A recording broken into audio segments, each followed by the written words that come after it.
Welcome to Torah Smash, the podcast for nerdy Jews, where our lives of Jewish learning collide with our love of nerd culture. I am Barak Malkin, and joining me today are Ethan Lane Miller, RDY. In each episode, the host will lead a discussion of what we lovingly call a Torah Smash, which we have defined as a beautiful collision of one thing from the world of Judaism with another from nerd culture. The other co-hosts don't know the topics being presented, so try and guess the pairing along with them. Today's host is RDY. That's me. This is a topic that is near and dear to my heart. And as soon as I started telling my friends that I was going to be doing this beautiful labor of love with you two, they said, "Are you going to do?" So I have a feeling this will be easy to guess. Oh, so if we don't guess it, what totally, is that? I quit. If you don't guess it, I quit.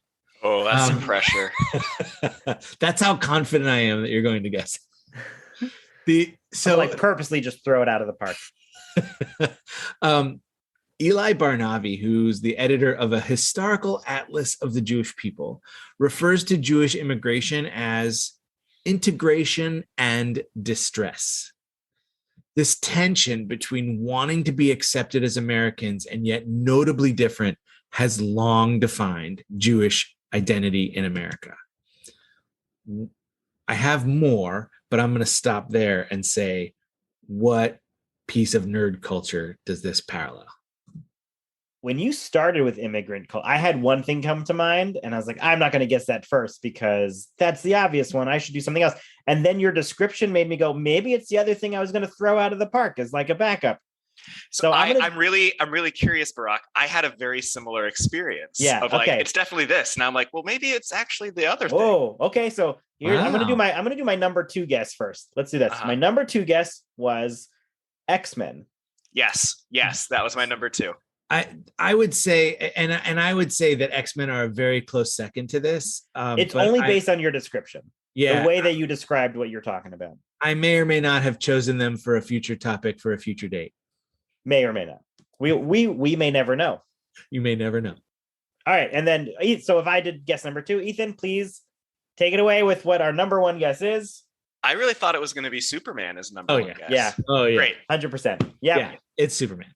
Yay. Yeah, this is, Superman. Now, the writers and artists in the early age of superhero comics were largely Jewish. Stan Lee, Jack Kirby, Bob Kane, and in the case of Superman, Joe Simon and Jerry Siegel. And I think Superman, above all others, personifies the Jewish immigrant experience in particular. Whereas with X-Men, it could be any immigrant experience. But I think Superman is really particular to the Jewish immigrant experience. Now, I don't think I'm teaching the two of you anything you don't know when I say that Superman has very strong parallels to Moses.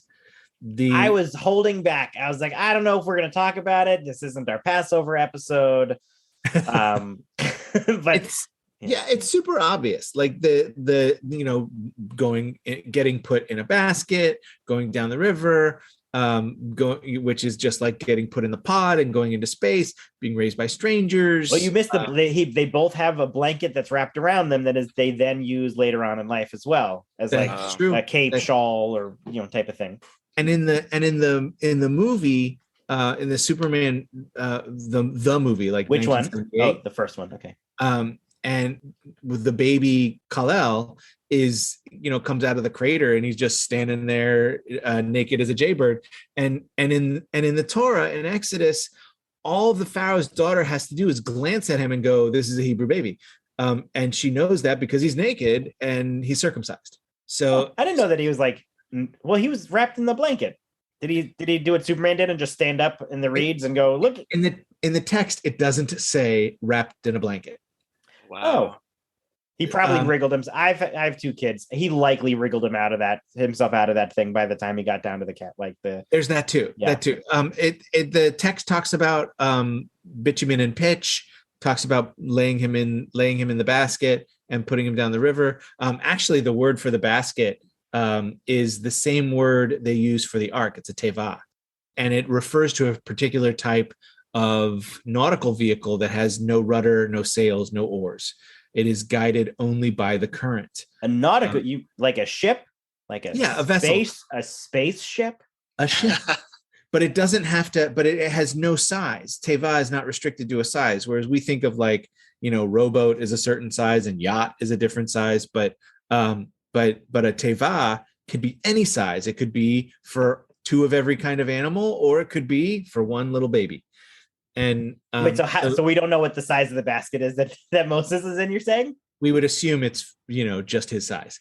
We go down. We only have this IKEA box from the bed. Like we put Moses in a hufferunga. Can we go down a different rabbit hole for a second? Can you say that Hebrew one more time for us, please? Teva. So how does that word relate to teva and nature? It does not. It's not. It just sounds similar. Great. Yeah, because it's a different letter. It's tet versus tav, so it's a different root.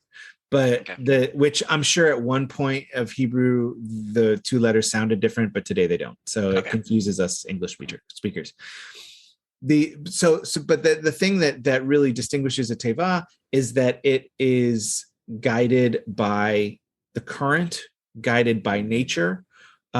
Or as I would interpret it, guided by God, guided by an external force, just like Jor-El programmed Kal-El's pod to hit Earth because it would, benefit his Kryptonian structure.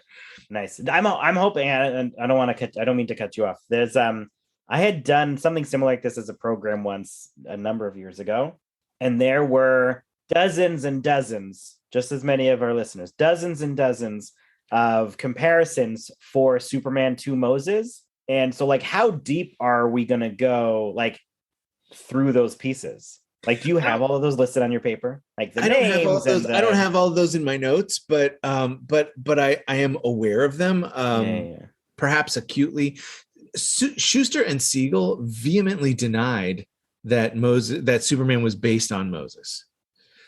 But they grew up in Cheder. They grew up, immersed in Jewish culture, and they weren't like Shabbat attending Jews, but they were very Jewish, and so even if they didn't do it intentionally, they did it. They were exposed. It was a story they were familiar with, and that's what writers do. They use what they know. Yeah. Well, I had a stint as like a screenwriting as a hobby and did like a lot of research on storytelling and framing and arcs and those pieces. And there's only so many number of actual like stories out there if you like grind everything down. Granted, there's way more. In these individual comparisons we're talking about are so close that it's hard to say, well, it's just a hero's journey type of thing. But I want to give them some credit of that if like we just made it up. But that like we can go off this entire, and they're like there's even more that we haven't talked about that compares them Jewishly to like the Moses story or just Judaism in general. That it's absolutely. And I'm gonna keep one that I am particularly fond of in my pocket till towards the end of the discussion. Sure. So what I think about Superman, I think about similar to our discussion on Mensch. The word for it was episode 2, by the way. So if you haven't heard that one, go back and listen. The word now, Barak, you and I were talking offline recently about how you thought that I used the word ish for man, and you said, I thought the word gever was man, and It is. They're both a way to say man. Gever is kind of a more casual, like guy, dude kind of word. And ish is just kind of a generic like human word, but in gever is in grammatical form of like a simple easy word. And I said in our first episode that I love Hebrew grammar, and when you take something in form gever and you change it to eu form gibur, it strengthens the word. It's a stronger form of the word. And so gever is person, gibur is hero. Oh, that's cool. Yeah. And so Superman, gibur, is just a hero. and being a Superman is just being more of a person than you already are, like enhancing the very best qualities that you have. And I do think that that's what the Jews had to do when they moved to America, that they had to both show how valuable they are to American society and look like all other Americans. So Superman, he obviously doesn't go by his space name. I don't know how else I would phrase that.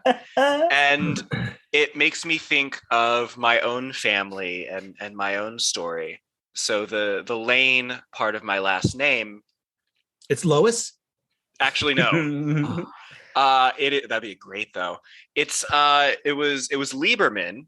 And so I think it was my grandfather or my great grandfather, was trying to get a job and wouldn't hire someone with the name of Lieberman, and so it became Lane. And so, there are certainly parts that resonate. And of course, I also wonder if out there in a multiverse, if there's an Ethan Lieberman Miller who's also on a podcast right now, but that's a much longer last name. 2 more podcasts and we'll talk about the multiverse. And the same is true about these comic book authors. Stanley Lieber became Stan Lee. I don't remember the original names of Bob Kane and Jack Kirby, but they also changed their names. I think maybe Kurtzman.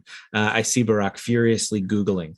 And I see him generic search engineering. You can't prove it.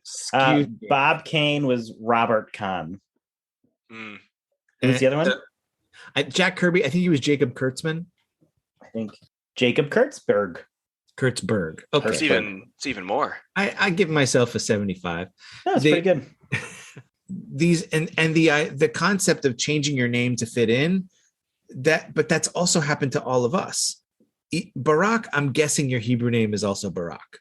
It is Barak. And unlike my presidential counterpart, I did not go by Barry in college, but there was a stint in high school where I went with friends to their Catholic youth groups or to other programs, and Barak was not a common name back then, except for Baraka from Mortal Kombat was the closest I got for pop culture for people to get it, or Brock from Pokemon, but like spelled very differently. Anyway, so when in high school, there was a short stint when I went to like Christian youth group events with my friends that I introduced myself as Fred as a way to avoid that response that I often got when people who didn't know me and I was in a large group. And in high school, I got a little more like anxious sometimes about who I was. And so changed my name in those sense. But that was like, I think for just maybe a year I did that.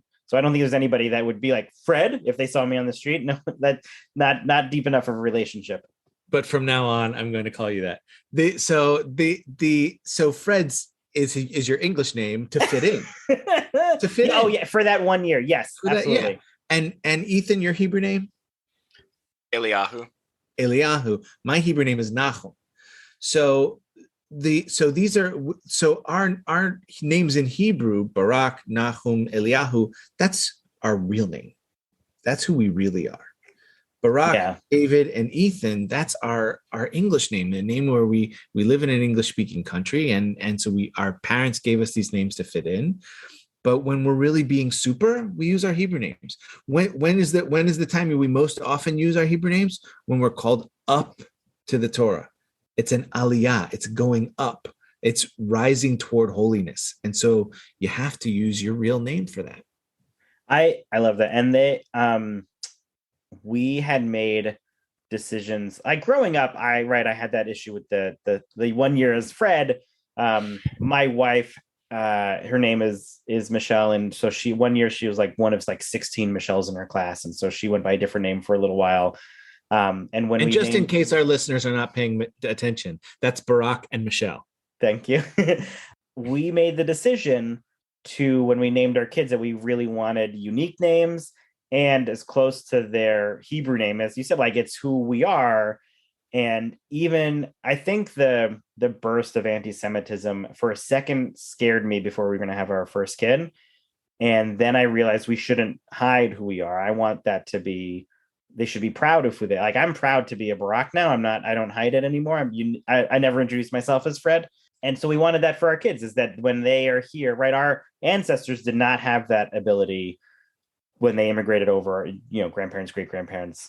A lot of them had to change their names to do that. And even today, right? I have a friend she's Egyptian, and she had a lot of issues with her name. And when she went for jobs, would often not get called because of the name. And there's lots of people that have these issues. And she legally changed her name to something that sounds more white, more whatever the word is you want to use for it. And so outside of just immigration, right, this is a constant issue of name recognition or balance or other pieces that people feel they need to accommodate everybody else as opposed to standing in their, within the name that they have. We have a contractor who we're working with, and he introduced his name as Ben, but on his card, it has his real name, but he said that, many people can't pronounce it.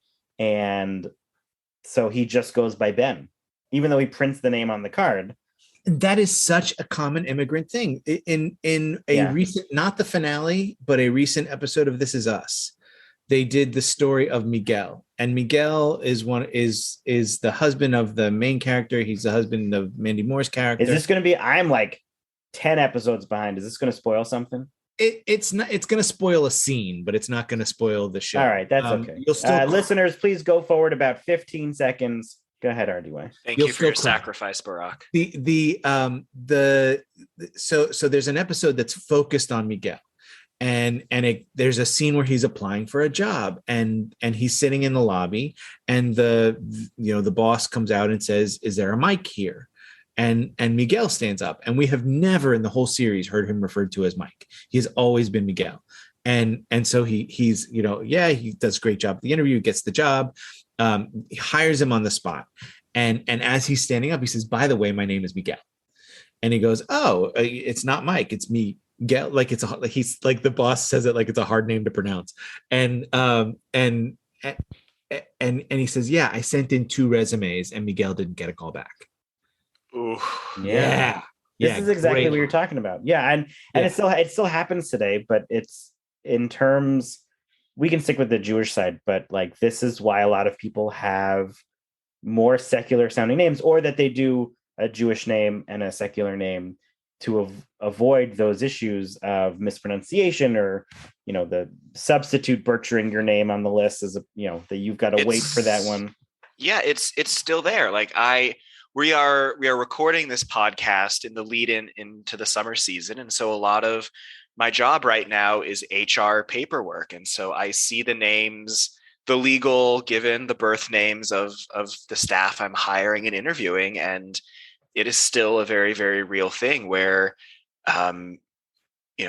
people who are first or second generation Americans are going by a different name when they're submitting their resumes or interviewing. Yeah. It happened to my grandfather. My grandfather changed his name to Young. He was born Yargoda. Old? Oh, sorry. It was old. It used to be old. He was born Yargoda and changed it so he could put his name on his storefront without worrying about anti-Semitism. And this is why the Jewish immigrants change. This is why Kal-El becomes Clark Kent. And by the way, just like Ethan Lane Miller, Martha Clark Kent was her full name.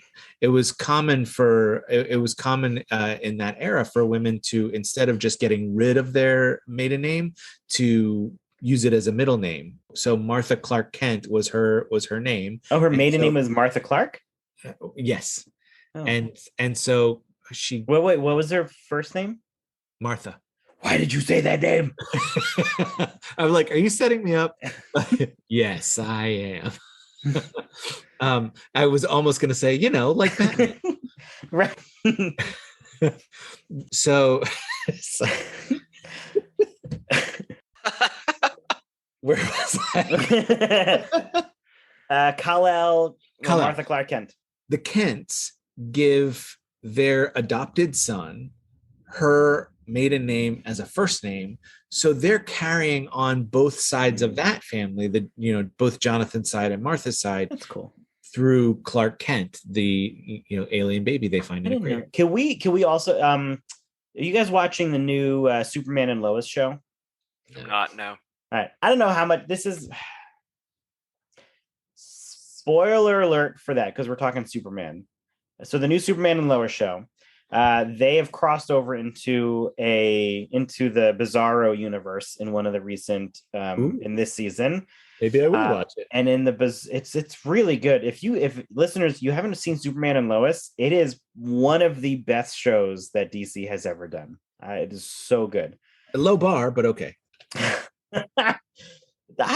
got some okay things but this is really good writing. Anyway, in the Bizarre universe, the Superman there is like outward and popular and like smiles for the camera, does interviews and whatnot, goes on like media circuit tours, but he goes by Kal-El, and when the son has his powers in that universe, he wanted him to go by his Kryptonian name also, which is opposite of what we did in our universe, where they go by Clark Kent, and nobody knows that they call him Superman. I don't think many people even know that his real name is Kal-El, unless they read, I guess, Lois Lane's interview of him whenever that might have happened in that universe. But nice.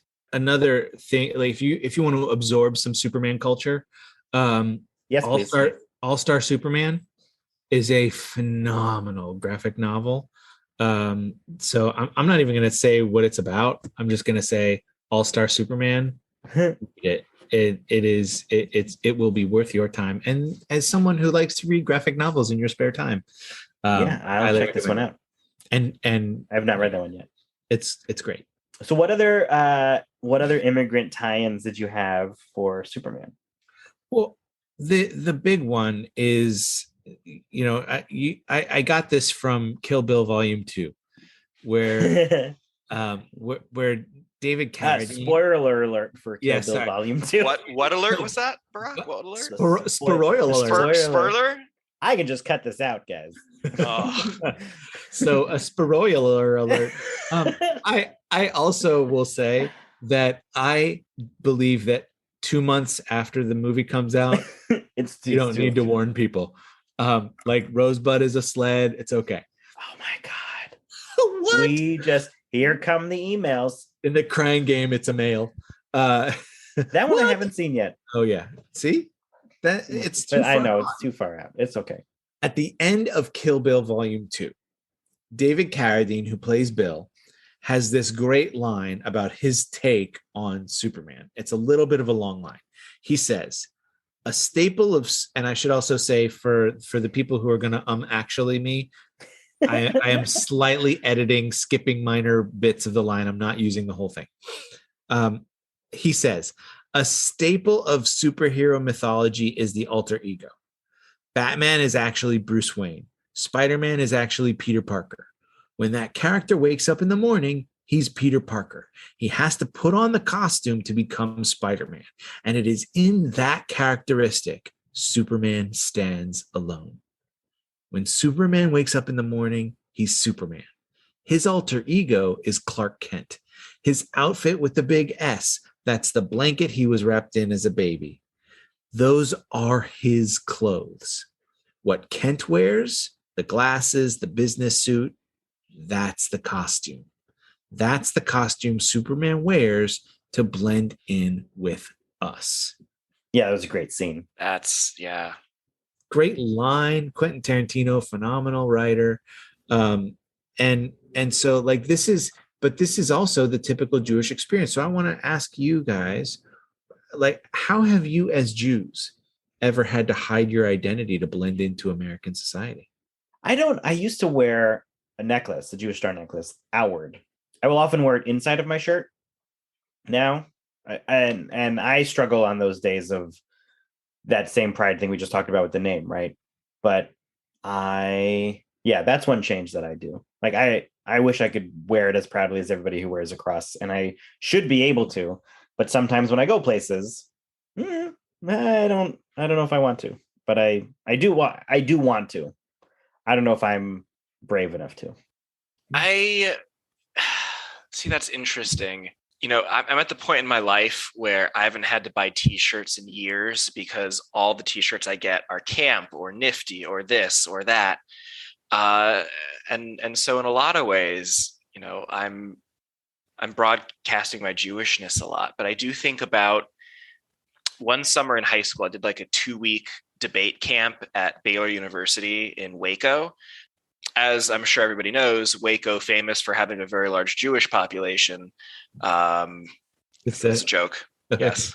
Yeah. And it's Waco and it's Baylor.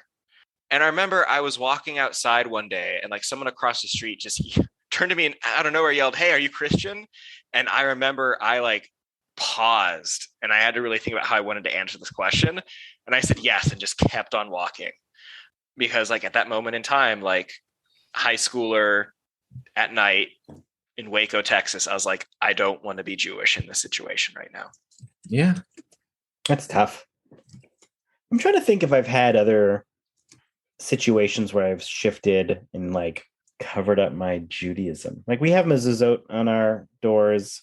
I'm not a person that wears a kippah regularly, so I'm not like not wearing a kippah out. Yeah, I don't know. I can't. How about you, RDY? I will like, so spoiler alert, I don't keep kosher. And though I'm a pescatarian, I'm willing to eat foods that are not necessarily, given the thumbs up in the Bible. And so if I go into a restaurant that's not kosher, and I do typically wear a kippah, I might throw a baseball hat on my head or put the kippah in my pocket, depending, or even if it's just like if I am eating vegetarian and I'm going into a non-kosher restaurant. But there's another side to that. Like I'm not doing it to hide my Judaism. I'm doing it because I don't want someone to look in the window and think it's a kosher restaurant and come in and make a mistake with their own personal habits. I do spend a lot of time in and near a city that is in Orange County. I'm not going to call out a city because then we'll get all the emails. But there's a city that it has a reputation for being quite anti-Semitic, and I am usually pretty careful there. If I'm wearing one of my nifty shirts or a temple shirt or something like that, I might throw a jacket on and try and cover it up. Fortunately, I'm usually wearing just a plain button-up shirt, but there are times when I'm conscious of the Jewish star on my t-shirt. So one of the things that makes Superman unique is his cape. Now, I know there are other superheroes with capes, but his is different. And all apologies to the Incredibles. I'm waiting for somebody to say it. I was like, I don't have to put every reference in. No capes. Thank you. I think I'm going to just trust RDY to do all impressions going forward. Great. You're pretty good. Like that sounded like an old man. Instead, like, can you one more time? You try one more time. No capes. That was really good. It is. Thank you so much. Thank you. You can call my agent. Superman's cape is different from all other heroes with capes. Usually, when a hero wears a cape, it is either tied together or clasped together, so you can like see the clasp of the tie. I think of Doctor Strange's cape, especially right now, with kind of like the Eye of Agamotto kind of used as a clasp, and or that comes off a cowl like Batman's. That's usually what happens. Superman's cape is different. It comes down in 2 points. Superman's cape is a talus. Oh, I don't think I've ever noticed that. In all iterations, like artists have continued that. Sometimes it looks kind of tucked in to the uniform, but there's no bulge where it's tucked in. It just kind of ends at the blue. Oh yeah, that's pretty cool. Superman. I've never made that distinction. So if we think about when you put on a talit gadol, like one of the full-size talitot, where you put it on and then you have to kind of like shuffle one elbow and shuffle the other elbow and it hangs down. We are all wearing Superman's cape when we put on our talit. That's cool. And that so that idea of really, and that's when we put on the clothes that we came down from Krypton in. Those are the clothes that we've been wearing since ancient days, so to speak. And that's what we wear when we are super. And that leads to my next question for you both. What are the trappings of Judaism that you always want with you that make you feel super? My gut reaction is that it's intangible, and it's about the morals and values that I associate with Judaism. I always want to have those with me. Yeah, great. Interesting. I think the first thing that comes to, like, as I said, I sometimes wear my Jewish star necklace. I don't always do it. One thing I do wear, and I wear it for two different reasons, is my wedding ring. Is that one, it's my wedding ring, and so like I don't take it off. But the other reason is that on the inside, I have engraved, my wife had engraved for me one of my favorite phrases, Gam ze ya'avor. And so that is for me, and we can do another episode. No, we can do another. I will likely do another episode on Gam ze ya'avor, just because I love the phrase so much and its meaning and purpose of how to. My sister Susan does not speak Hebrew. That means this too shall pass. So yes, it means this too, which is like a really nice. Well, I don't want to go into it. We'll do another episode, but that to me is one, it's my wedding ring. Two, my wife inscribed it for me because she knows how much I really love that phrase and the story that it comes from. So that is one thing that I love having for those two reasons of like my wife and that story. So that's one for me. I think for me, it would be a kippah, even though I might cover it up to, as I said, for other reasons. When I wear a kippah in public, I feel like I'm representing. And I think it's true for all of us. None of us, among the three of us, I look the most Jewish, but I have blue eyes. So, it could go, you have blue eyes too. But none of us are like stereotypical Jewish looking. Right. And so I like to wear a yarmulke and know that I'm representing. And it also helps me remember a little bit that when I'm out in public, I am not just representing myself. How much of this do you think relates to the communities in which we live? Oh, I was just going to say, sort of related to your question. I realized in your story, RDY, one of my trappings, as you said, is my career, right? I started out as an accountant and did Jewish professional work on the side and loved it so much that when I moved to LA originally, I only applied for Jewish professional work and screenwriting, and I had a couple of fun meetings, but that ended up sticking my career in Jewish professionalism there. And now, right, I was unemployed due to the pandemic, and I was searching for work after my kids went back to their programs, and I decided I only wanted to apply to be like a Jewish nonprofit professional. And I did some work applying for secular nonprofit, but the piece for me, I really love supporting the Jewish community, and I wanted to make sure that I did. So I stuck it out, was unemployed for 2 years and landed a job still as a Jewish professional. I really had a hard time giving that piece of me up and applying outside of the Jewish nonprofit world. Like I could have done profit, I could have done secular nonprofit, and I decided part of me is a Jewish nonprofit professional. So that is one thing for me. I think that leads perfectly into my third question. Great. Because as Jewish professionals, we really are all super Jews. And what we do is bringing Judaism to the people who we lead, to the campers at Shalom Austin, to the entire nation of URJ youth youth program attendees, and God willing, to my congregation as well. We are bringing the best of Judaism to our congregations, to our people. My question is, what is it that you do that promotes truth, justice, and the Jewish way? I love that. That's nice. I just try to be myself. I'm very proud of being Jewish and nerdy, right? So I'm constantly trying to ensure that I'm behaving in a positive manner towards everybody and accepting everybody has struggles, and my life is no more important than anybody else's life. Everybody has something going on at any point in time. And to have that understanding and patience, I think is huge. And so just keeping in mind that we are not alone, that there's that, right? Rabbi, you probably know, right? The one side of the coin or the rock says, Earth was made for me, and the other side says, I am nothing but dust. It's a teaching by Rabbi Simcha Bunim of Russia that everyone should carry 2 scrolls in their pockets. Scrolls, thank you. And one says, the world was created for my benefit, and the other says, I am but dust and ashes. And I'll tell you offline why that's so ingrained in me. Well, you could probably lead another episode on it. So that, I think those pieces of just having that compassion outwardly for others, trying to be very conscious about it, that's what I try to do. I hope it gets perceived that way. I know that that's not how that's why I try to have that, because other people might take it differently anyway. So sorry if it comes off wrong.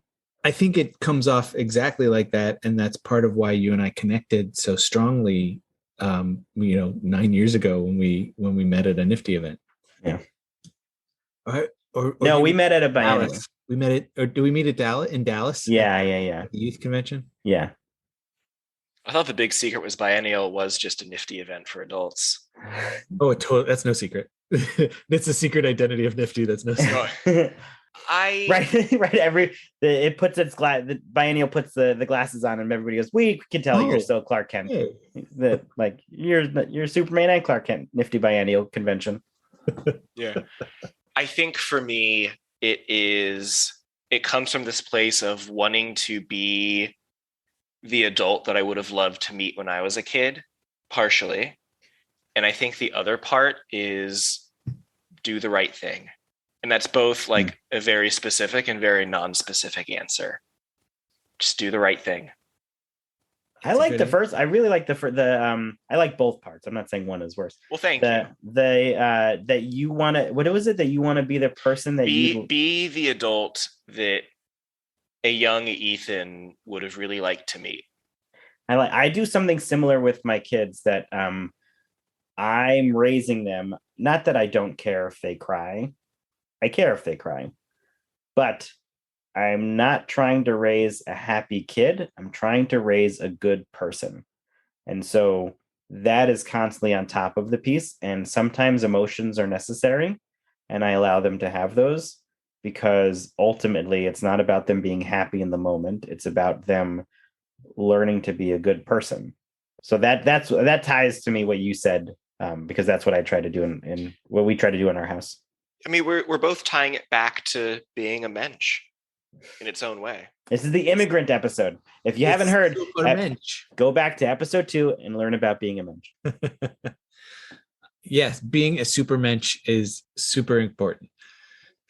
For me, the idea of bringing justice in the world as a Jewish professional is exactly why I do what I do.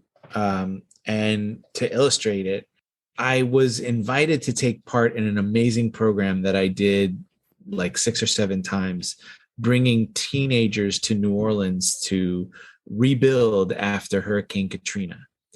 And the rabbi who had the idea to take us on this trip, he and I went with some 30, 35 kids our first time. And we met this amazing woman who lost her home, and she would joke while we were helping her out that she only had 2 feet of water on the 2nd floor. And she was determined. She was a retired school teacher. Her husband was a retired pharmacist, and they lived in the 9th ward. And she was determined that she wasn't going to dip into their like retirement savings. They weren't going to go into debt to do their repairs. And they were able to pay for almost anything except for the painting. So she had an idea to like just leave it unpainted. And then she was told, no, especially in New Orleans where it gets humid, paint is more than aesthetic. It protects your home. So she had her, her little cordless phone in her hand and one foot on the step to tell the contractor that she was going to borrow money so that he could paint the house. And the phone rang to let her know that we were coming to help her out. So we painted her house. That was one of the things that we did in New Orleans. So we showed up to her house and we were wearing, they had given us these onesies, like we looked like Oompa Loompas. And we had our paints and our buckets and we're marching in and all the kids go into the house and we introduce ourselves and I'm like last in the line. And the other rabbi says, hi, I'm Rabbi. And he says his name. And I don't look very much like a rabbi today. And they laugh and she hugs him. And then I come in and I say, hi, I'm Rabbi David Young. You will never see me look more like a rabbi than today. Nice. I like that. On that day, my Oompa Loompa suit was my cape. But to me, that's what leading Jews is all about. That's what being a super Jew is all about, is to go and help people and do it in a way that you connect with them and that you look them in the eye and say, you are a human being who deserves everything that I have. And we can build towards that with our financial help, with our physical help, with whatever gifts we have to give. And that's what it is to be super.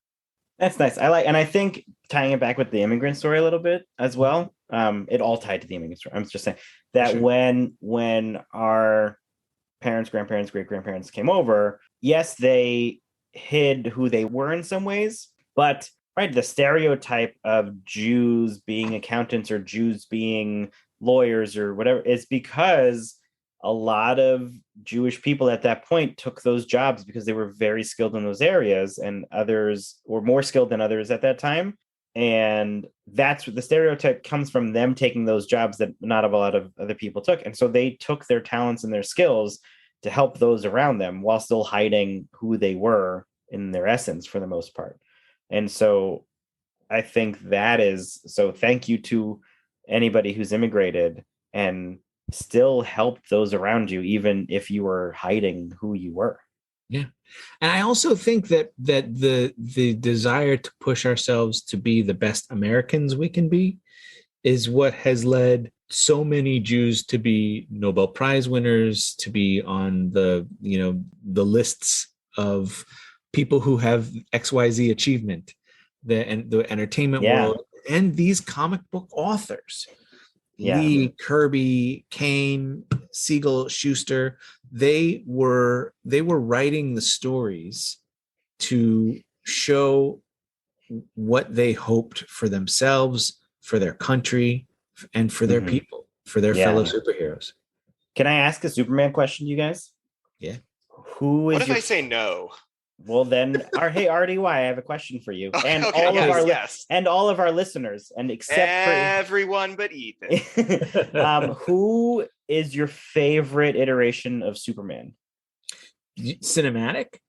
I guess you can do animated, live action, like or a certain version of somebody's iteration in a comic. Any one of those.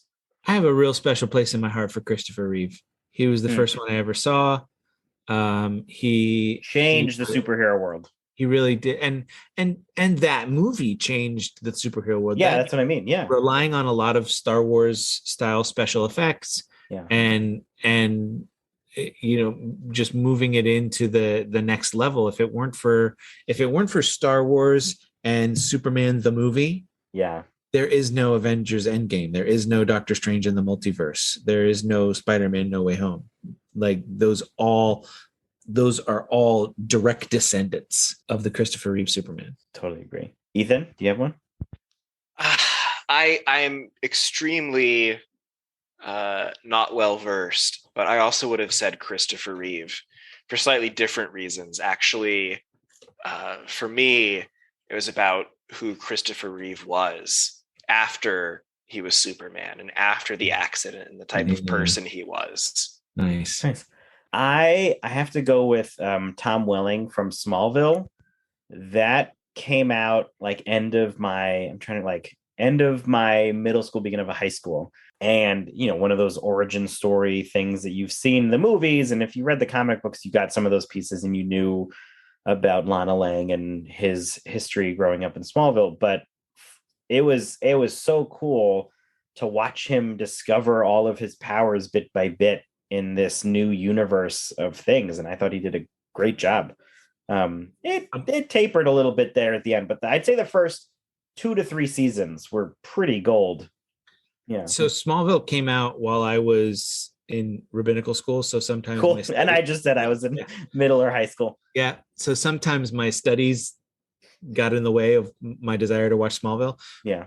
But I do remember 2 things about the show that I absolutely loved. Number 1, Lana Lang from Superman 3 was Martha Kent. Yes. They had a couple of those pieces. Yeah. And number 2, just to bring it all together, Christopher Reeve had that wonderful cameo. And not even a cameo, it was a guest starring role. Christopher Reeve had that wonderful guest star spot where he kind of gave all of Kryptonian lore to Tom Welling. And I was just like, I'm crying. And Natalie's like, what? It's not that. And I, like, no, you don't understand. He's passing the torch in real life too. Right. No, it was great. Yeah. It was great. Cool. Do you have anything else? That was it. I'm very excited to have brought this topic up. I do have plenty more on Superman, and I often say I could talk about this off the cuff for 2 hours, but you really don't want me to do that. No, that's okay. Do you want to share? Don't you have a tattoo? I do have a tattoo. So there we go, listeners. I'm a rabbi with a tattoo or 5.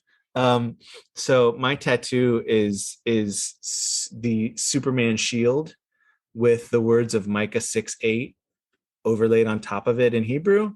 It translates to do justice, love mercy, and walk humbly before your God. Awesome. That's nice. So I work Superman every day.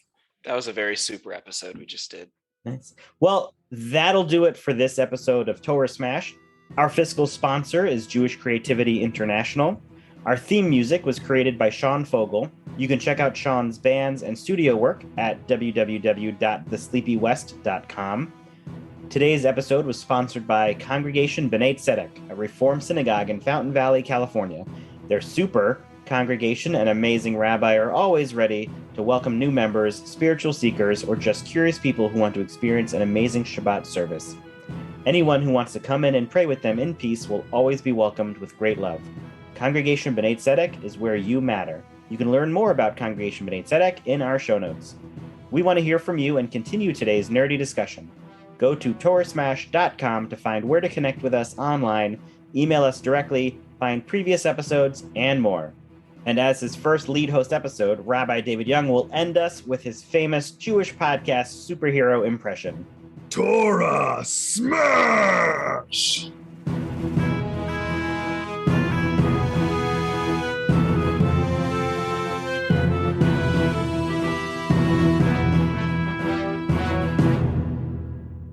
No one laughed when I said that was a super episode.